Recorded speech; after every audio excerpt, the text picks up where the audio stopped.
we actually get into the text, we'll just back up from where we ended off last week. Again, this is, we're still hanging out in event number 46, where Jesus will call the 12 from the group or the multitude, and he will appoint them as apostles. And you're going to find that in Luke chapter 6, verses 14 through 16. That's the particular list that we're using. And so far, we have covered 4 of the 12. Now, just off the top of your heads, who can tell me who the 4 are that we've covered? Who's the first? Peter? Peter, Matthew. Well, Andrew? James and John. James and John. They're easy to get confused. That's for sure. They all kind of blend in, especially when you have 2 different James and so on and so forth. But so far we've covered 2 groups of brothers. Peter and Andrew were brothers, as well as James and John. And James and John were actually cousins of Jesus because their mother, history tells us, was a sister to Mary, the mother of Jesus. And then last week we ended off with John. The Apostle John, also known as John the Beloved, John the Revelator, or in his own words, what did he say about who he was? The most beloved. That's one, but who did he call himself? The one whom Jesus loved. That was kind of his way of just, I got a question about that. Now, John and James are cousins, right? Who was born first, John or James? we don't know. Don't know. Probably John. I'm just guessing on that. And I say that because scholars believe that explains why he outran Peter to the tomb, is because he was just younger. And he was also close to the age of Jesus because he lived all the way up to the turn of the 2nd century. So I'm just guessing that John was probably younger, but we don't really know for sure. Well, I was thinking if John was the oldest and him and Jesus about the same age, right? They were cousins. So John being the oldest might have thought that. You know what I mean? Because he was the first cousin and close Right. in age and stuff. Right. Well, and yes. Even if, despite his age, just being his cousin was probably a motivating factor to kind of stick his chest out a little bit. I mean, would we not do that? I'm related to Jesus. Think about it. Right. So I'm sure, and that's probably why those 2 brothers, I don't know if I said this, I'll say it now, it's probably why those 2 were always the ones, not the only ones, but the instigators of who's the greatest among us, who's the least, who's the greatest, who's the first, who's the last. That probably was a motivating factor because they were blood. And yet Jesus is no respecter of persons. Whether they're family or not, Jesus called them for a divine reason, not because they were family, but a divine reason. But last week we ended off with John. He was the oldest of the apostles to live, and he was the only apostle to die a natural death. And church history tells us he made it nearly to the turn of the 2nd century, so he was close to 100 years of age. He would die in the city of Ephesus, and his last words he was always hearing or always heard saying was, "Little children, love one another." Little children, love one another. But tonight we're going to pick up fresh with our 5th apostle, and that is Philip. Now, so far, we are actually staying in a consistent order with the names. In other words, well, not precise, but Andrew was the first to be called, and then he brought Peter along, which explains why both of them are mentioned first, and then John and James. So now we come to Philip. Philip would be the 5th person in line, and there are actually 3 different Philips in the New Testament. 3 different Philips. The Philip that we're talking about tonight is Philip the Apostle, okay, or the Apostle Philip. The other Philip that we're introduced to is mentioned in Acts chapter 6, bless you, in Acts chapter 8, and that is Philip the Evangelist. We all know about that Philip. He's first mentioned in Acts chapter 6 as one of the 7 deacons. Remember when the apostles were getting their hands full when it come to the distributing of money and taking care of widows, They finally said, listen, we can't be serving tables and preaching the gospel at the same time. Choose out 7 men of honest report among you. And he was one of the 7, Philip. He would also be the one to take the gospel to the Samaritans during the early church. And then finally, there was one special person that he led to the Lord. Anyone remember who that was? Ethiopian eunuch. And that's where we end off with that particular Philip. So don't get these two mixed up. But then there was one other Philip mentioned in the New Testament. Anyone know who that might be? If I tell you, you're going to be, oh, yeah. One more Philip. I'll say it this way. He had nothing to do with ministry. He was the brother of Herod. Remember when Herod took his brother Philip's wife to be his wife, and John the Baptist raised a ruckus over it, and Herod had John basically martyred, killed? Well, it was Herodias, that was the ringleader. But nonetheless, he is the third Philip mentioned, and I mentioned him for a reason, and we'll get to that in just a moment. Philip was one of the early disciples that began following Jesus, and he was the only disciple, or not the only, but the first disciple that Jesus personally said, follow me. Okay? Andrew, Peter, James, and John, they were disciples of John the Baptist, and they were introduced to Jesus by John. And then Jesus said, follow me. But Philip is the first where Jesus actually says, follow me first. Some believe that the reason why there's less information about Philip, as well as the others, is because these were less intimate with Jesus. I ran across that several times, and I'm not really buying that. I don't believe just because they're mentioned less that they had less of a relationship with Jesus. I think that they are mentioned less just because it's the design of the Holy Spirit. That's it. But that's some of the reasons that you'll see come up. We only have 3 occurrences, 4 really, of Philip, and all of which came out of the Gospel of John. Matthew, Mark, and Luke only mention his name among the list, and that's it. They give us no details. So as you'll see, John gives us all the details of Philip. And it's actually more than you would think. Philip, here's an interesting detail. Philip is a Gentile name, not Jewish. Now that might throw you for a loop because we know that all 12 of these apostles were Jewish, okay? No doubt about that. They would represent, under a new covenant, the 12 tribes of Israel. Okay, the 12 tribes of Israel represented the old, the 12 apostles represent the new. They were all Hebrew, or at least had Hebrew blood. So, why does he have a Gentile name?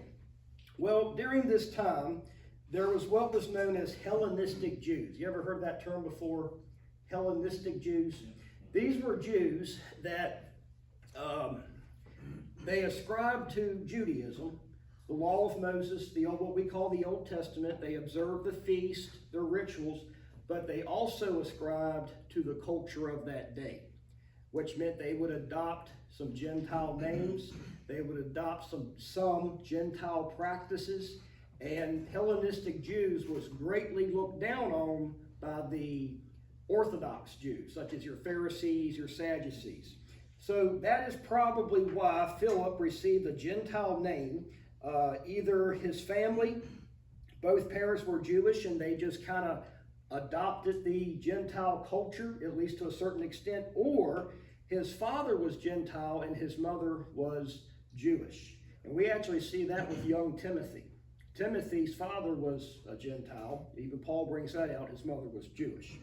But I said all that to say this. You're probably thinking, okay, big deal. His name's Gentile. What's the significant role there? Well, Philip would have been looked down on greatly by the Pharisees and by the religious world because he was not like them, and yet he's one that Jesus would choose to be his inner 12.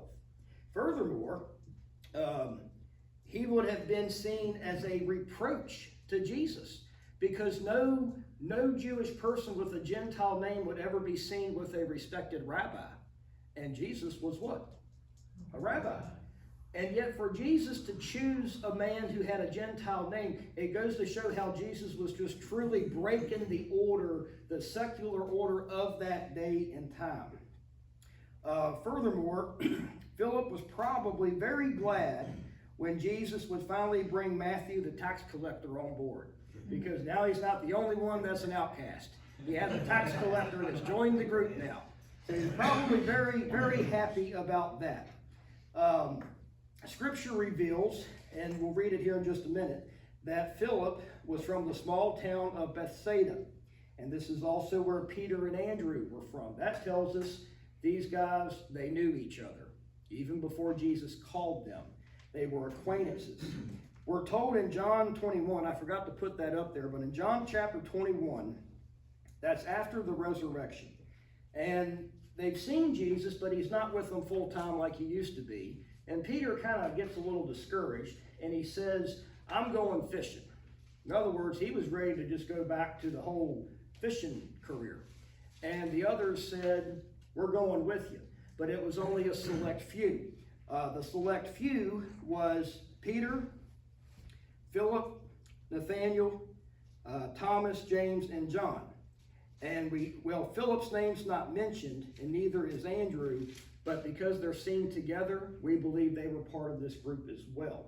And the reason I bring that out is that's 7 men so far that we know were fishermen, okay? And that's important because fishermen, they were the hardest working people of that day and time, and yet they were the least respected. And not much has changed today.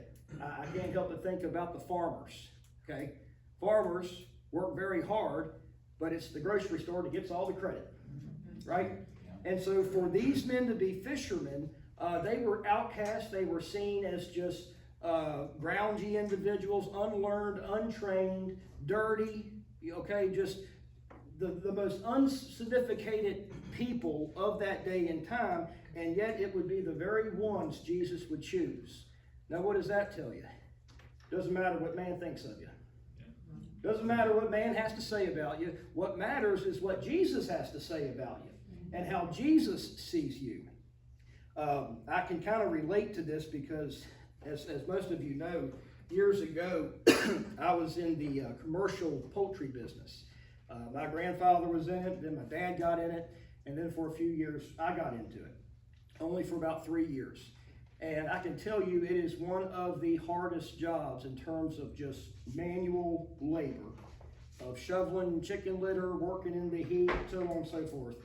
And it's the nastiest job that you'll probably ever get into. And yet, as hard work as it is, and as nasty as it is, it's the most least respected by the companies you work for. They was never happy with what you did. They always had a complaint. Just when you thought you was doing everything perfect, you would get written up for something, so on and so forth. And even to this day, when I see chicken in the store, and how it's all wrapped up pretty, and it even says no hormones, no steroids, antibiotic free, that might be true. But what people don't know is it takes a lot to keep a chicken alive under the elements that they're in, and they're not on antibiotics, and they're not on steroids. That's the part that gets overlooked. And so here these guys are doing all the work for society, and everyone's complaining about them, and yet no one's complaining at the fish market, right? No one's griping at the fish market when they want to purchase fish. And if you think about it, Jesus himself, everything that he did was perfect. Everything that he said was so precise. Everything that came out of his mouth was truly the word of God. And yet there was always someone that had something to say about it. You know, I can kind of relate to that in a way. Not that everything that comes out of my mouth is precise. But there has been some Sunday mornings where I've preached and I really just felt comfortable that it was a good message, that it came off clear, it came off smooth, that I gave good points, I was sound, so on and so forth. And when it's all said and done, I'll walk out of here feeling really, really good about it, on cloud 9. But lo and behold, those few Sundays that I've really felt like that, 3, 4 o'clock comes around. I mean, the day hasn't even been spent yet. And someone will send me a text message, and the first thing they say is, "Brother, I don't know if I agree with what you said about such and such this morning." Now, here's the thing. I can care less if you disagree, because I disagree too. That's life. But the thing that goes through my mind is that the only thing you heard me say? Out of 45 minutes of hard preaching, is that the only thing that stuck with you was what you disagreed with? You know, but that's just how it is. It goes to show how man overlooks, man will dishonor, and what's more important than anything is, what does Jesus say about it? So, moving forward, go to John chapter 1. This is where Philip is initially called by Jesus. And I just want to run through a few points here. Verse 43, it says, the day following. Now, the day following means Jesus has already chose, or he's brought on board Andrew, Peter, James, John. Now, the next day following, Jesus would go forth into Galilee, and he found Philip. Notice that. He found Philip and said unto him, follow me. Now, Philip was of Bethsaida, the city of Andrew and Peter. And Philip found Nathanael and said unto him, we have found him of whom Moses in the law and the prophets did write, Jesus of Nazareth, the son of Joseph. So apparently, the moment Jesus called Philip, Philip was sold. That's the Messiah. That's the anointed one of God. I mean, there was just no question about it. And he immediately goes to his friend Nathanael. And he says, we found him. We found the anointed one. He was 100% convinced, but Nathanael not so. What did Nathanael say? You want to remember? Does anything good come out of Nazareth? What good has ever came out of Nazareth? Well, that would change very quickly. When Nathanael did meet Jesus, and Jesus actually revealed something to him that only he would have known. And we'll talk about that when we get to Nathanael. But nonetheless, Philip takes on an evangelistic calling right off the bat. Okay, he goes to someone and he says, "We have found," and that really stood out to me. We have found. There in verse 45, that speaks of humility. Okay, think about that. Jesus walked up to this man and said, "Follow me," but Philip doesn't allow that to be the story. Philip says, "We found him." He uses the others as a corporate setting. In other words, he's not taking all the credit that Jesus came to me only, right? He's adding the others on board as well. So we see true humility right off the bat. And something else we see here in these scriptures is that apparently Philip knew the word, okay? Philip said, we have found the one that was from, come on in, Des, that was from Nazareth, the anointed one of God. And so that said, he already had a good handle on the Word of God, on the Scriptures. So that tells me this: walk in humility and learn the Word, and you'll be in good hands. Walk in humility. What does the Bible say about the humble? God resists the proud, but does what? He gives grace to the humble. And then, of course, knowing the Word, you cannot go wrong there.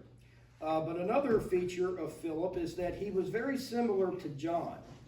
John, I brought out, used absolute terminology, meaning he didn't mix words, he didn't play around or skirt around the truth. I mean, he just gave you cold, hard truth.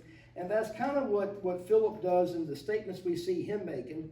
When Nathanael said, what good has ever came out of Nazareth, Philip gave him a very short yet powerful reply. Come and see. That's it. Come and see. He doesn't go into details on an explanation. He doesn't try to convince. He just says, come and see. That needs to be the answer you give to people that's leery about Word of Life.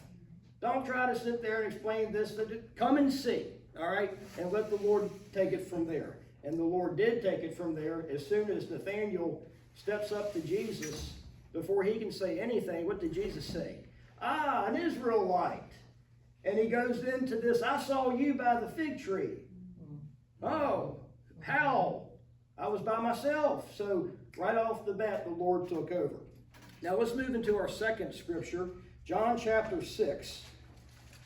This is an incident where we actually see Philip most likely being the group's coordinator.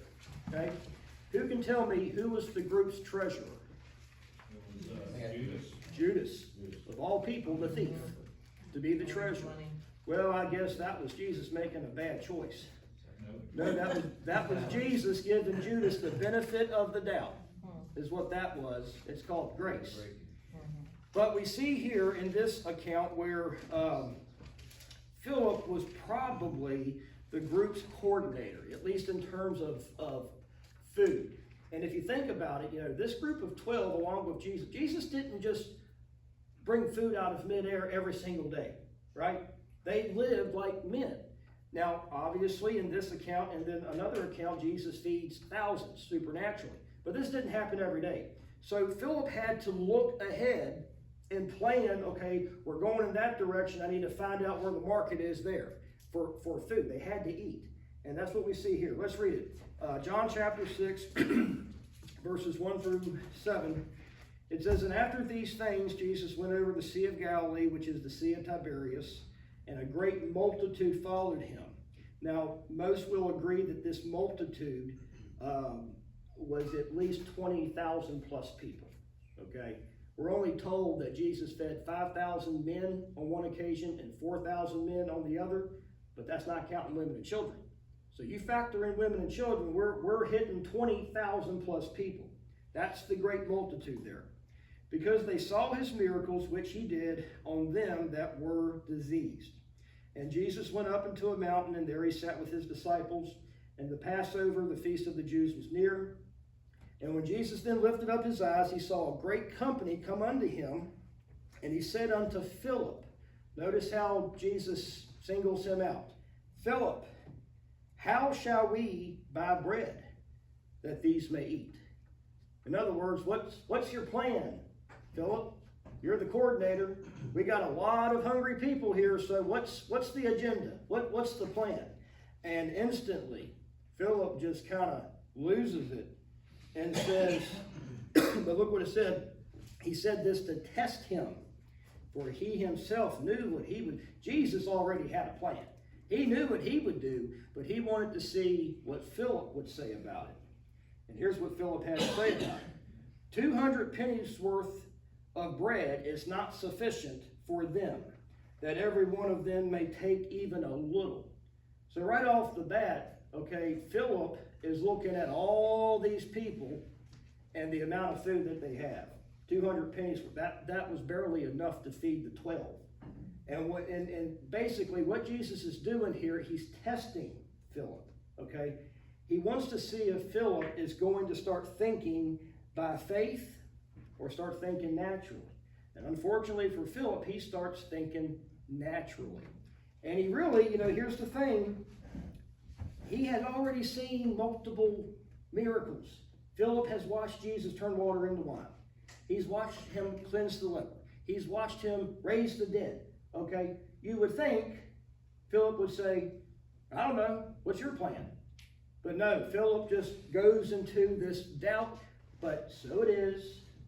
We watch the Lord do all kinds of stuff in our lives, right? We come here and share testimonies about what God's done and what God's doing.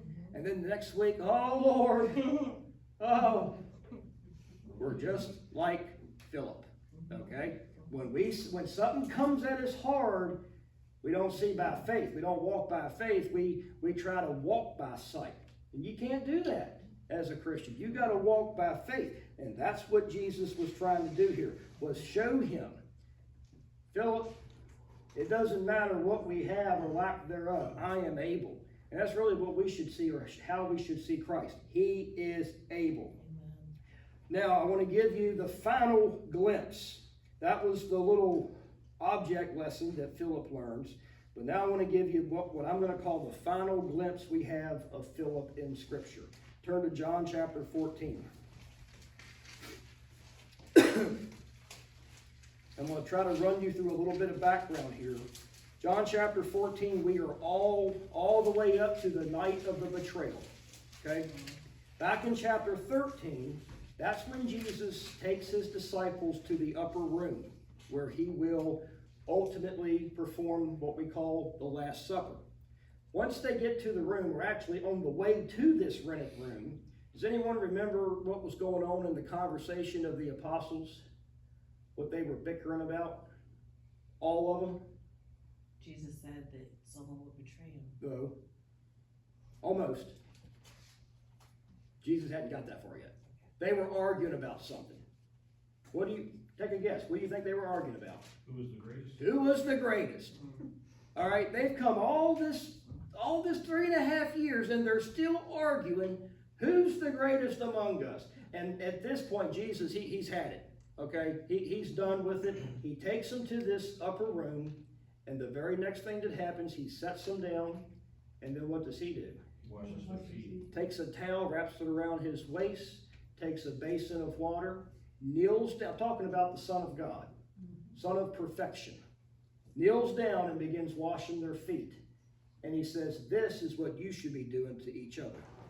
And I think that was probably the point where they finally got it. And then after that, after he washed all their feet, including Judas, by the way, think of that.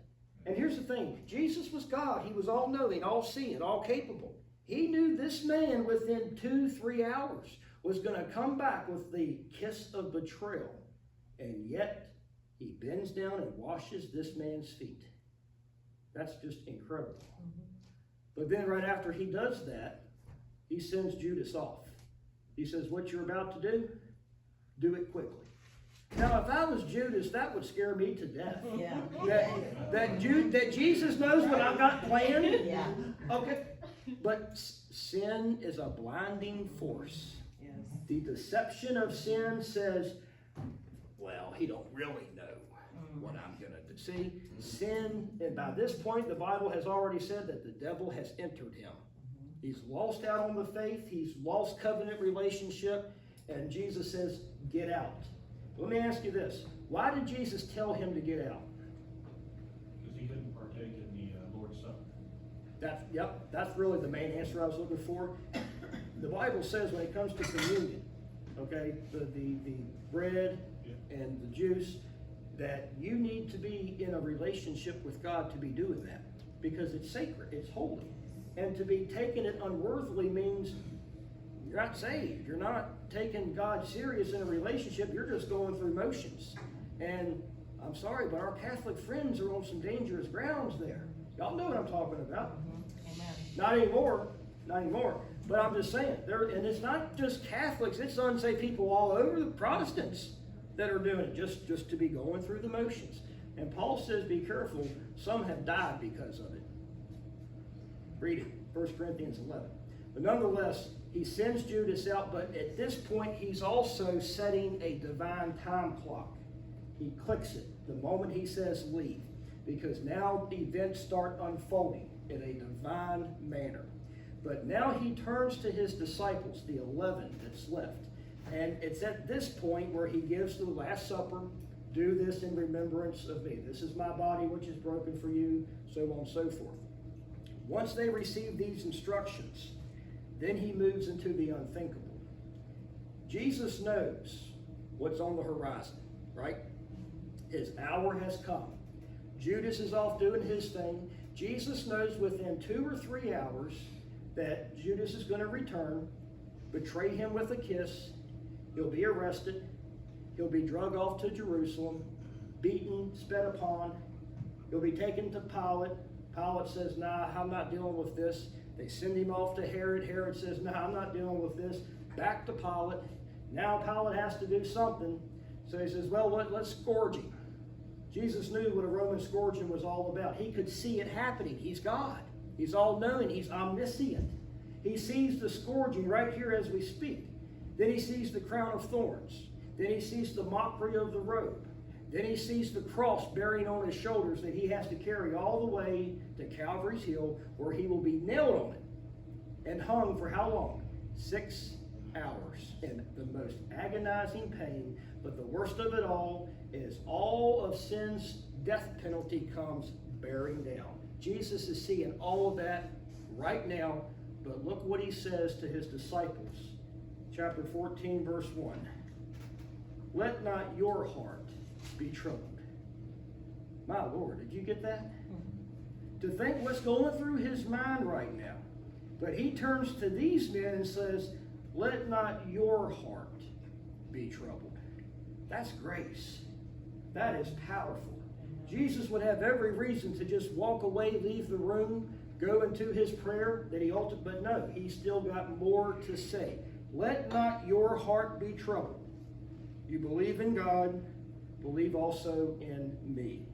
In my Father's house are many mansions. If it were not so, I would have told you. I will go to prepare a place for you. And if I go and prepare a place for you, I will come again. And I will receive you unto myself. And where I am, there you will be also. And whither I go, you know, and the way you know. But then Thomas, see, now the confusion sets in. What is he talking about? Going. Thomas said, Lord, we don't know where you're going. And how can we know the way? But look at the answer Jesus said. I am the way, the truth, the life. No man comes unto the Father but by me. If you had known me, you should have known my Father.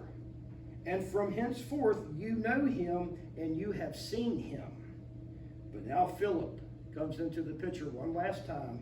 And Philip says, Lord, show us the Father, so that it's sufficient. Now, for years, I've always seen this and read it and just assumed this was Philip just not getting it, right? This was just Philip not paying any attention, not listening, and that explains the rebuke that follows. Jesus says, have I been so long with you, and you have not known me, Philip?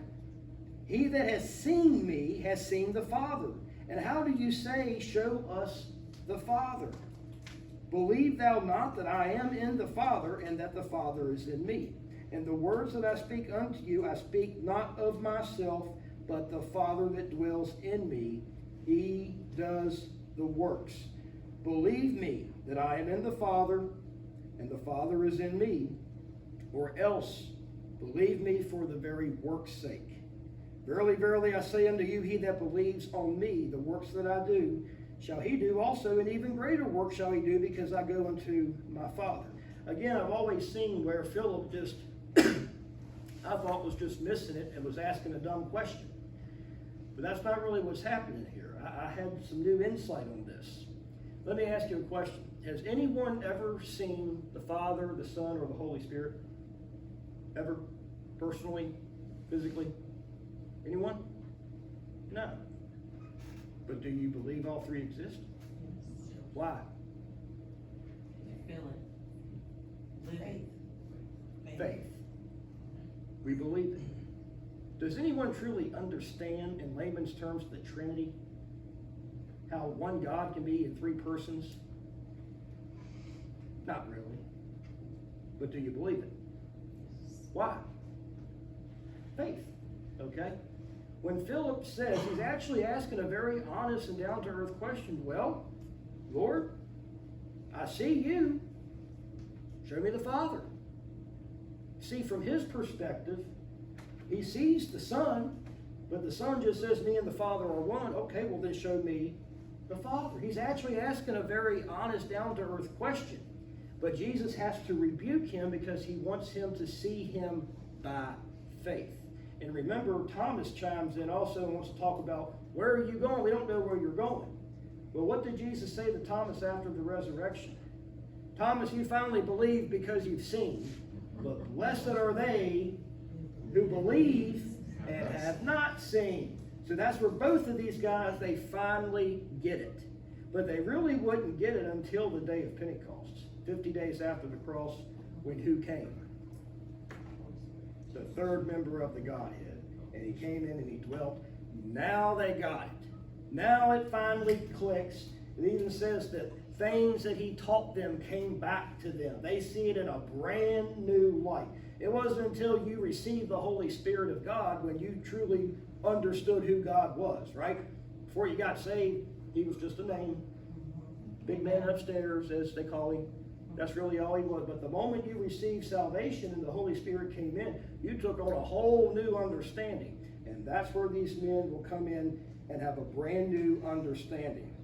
But that's the last place we come to with Philip. He's not mentioned anywhere else. He is mentioned in the book of Acts once, but that's just his name being placed with the rest. There is no happenings with him. However, we do have a little bit of church history. He was the second of the disciples to face martyrdom. Anyone remember who the first one was that was killed by Herod? James. Who said that? Good for you. James was killed by Herod, the first one killed. Philip is said to have died 8 years after that. I'm starting to go down now. 8 years after that, Philip was stoned, not by Rome. Rome didn't do stonings. Rome crucified you. Who did the stonings? Jews. The Jews, his own people. Imagine that. But who was crucified by his own people? Jews. I mean, who was Christ crucified by his own? The Jews. So it just goes to show that he came to his own and the own received him not. The same went for Philip. He would die as a martyr, being stoned to death. I can't even imagine. I would like to think that the first blow took me out Yep. and the rest did me in, you know. Good blow. But that's not really how they would do it. They would just pound you. Even in the Middle East today, when they do stonings in the Arab countries, they will actually, I've actually seen a video where they will bury you from the waist down and just pepper you until you go limp, or until a rock hits you in the head. But that's probably the type of death that Philip faced, but I believe wholeheartedly that he faced it with cheer. Kind of like Peter. Don't crucify me right side up, do it upside down. He said, that's faith. I pray that if we ever come to that, that's the kind of faith we can have.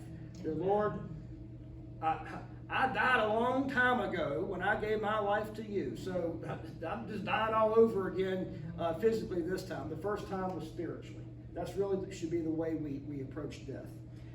But I'm going to go ahead and close out with that tonight.